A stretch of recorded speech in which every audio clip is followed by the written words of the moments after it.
काल तुम्ही एक भाषण ऐकवलं सभेमध्ये काय सांगणार? मुस्लिम मतांच्या संघटना आहे त्या वोट जिहादचा नारा दिला त्यांनी. मला असं वाटतं की अतिशय खेदजनक आहे की अशा प्रकारे धर्माचा वापर करून शरद पवारांचा पक्ष, उद्धव ठाकरेंचा पक्ष आणि काँग्रेस हे या ठिकाणी वोट जिहाद करतायत. सज्जाद नोमानी उलेमा काउन्सिलचे प्रमुख यांनी 17 मागण्या या तीन पक्षांना दिल्या होत्या. या मागण्या देखील इतक्या भयानक आहेत. 10% आरक्षण मुस्लिमांना द्या. 2012 ते 2024 महाराष्ट्रात जेवढे दंगे झाले त्या दंग्यांमध्ये जेवढे मुस्लिम आरोपी आहेत त्यांच्यावरच्या केसेस सगळ्या परत घेऊन टाका, RSS वर बंदी लावा, अशा प्रकारच्या 17 मागण्या त्यांनी दिल्या. आणि या पक्षांनी त्यांना बकायदा पत्र देऊन त्या मागण्या आम्ही मान्य करू असं या ठिकाणी सांगितलेलं आहे. आणि आता ते सज्जाद नोमानी सांगतायत, अपील करतायत आणि सांगतायत वोट जिहाद करा. ते म्हणतात आमच्या वोट जिहादचे आला सिपसलार हे शरद पवार आहेत, आमचे सिपसलार हे उद्धव ठाकरे आहेत, नाना पटोले आहेत, राहुल गांधी आहेत. निवडणुकीमध्ये इतकं लांगुल चालन या देशाच्या इतिहासामध्ये आम्ही बघितलं नव्हतं.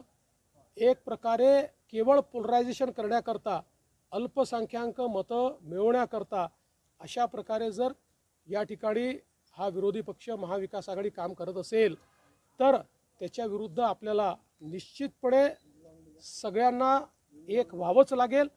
आणि मग जर तुम्हाला वाटतंय की मुठभर मतांवर तुम्ही निवडून येऊ शकता तर मग जे बहुसंख्य मतं आहेत त्या बहुसंख्य मतांना देखील पुनर्विचार करावा लागेल, एक यावं लागेल. आणि याहीपेक्षा भयानक आज नोमानींचा दुसरा व्हिडिओ आलेला आहे, ज्या व्हिडिओमध्ये ते असं म्हणतात की काही लोकांनी लोकसभेत, काही मुस्लिम समाजाच्या लोकांनी लोकसभेमध्ये भाजपला मतदान केलं, ते शोधून काढा आणि त्या लोकांचा दानापाणी बंद करा आणि त्यांना सोशल बायकॉट करा. आणि हे स्वतःला सेक्युलर म्हणवणारे लोक आज त्याबद्दल एक शब्दही बोलत नाही.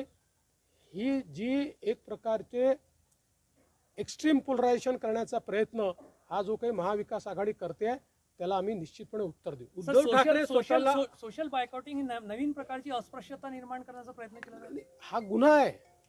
तुम्हाला कोणाला सोशल बायकॉट करता येत नाही, हा गुन्हाच आहे.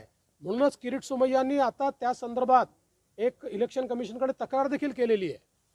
ते एक है तो सेफ आहे जे म्हणत होते ती भीती आता खरी ठरते का या सगळ्या दिसतच आहे. म्हणजे प्रधानमंत्री महोदयांनी जे सांगितलं की आपल्याला एक राहावं लागेल, एक है तो सेफ आहे.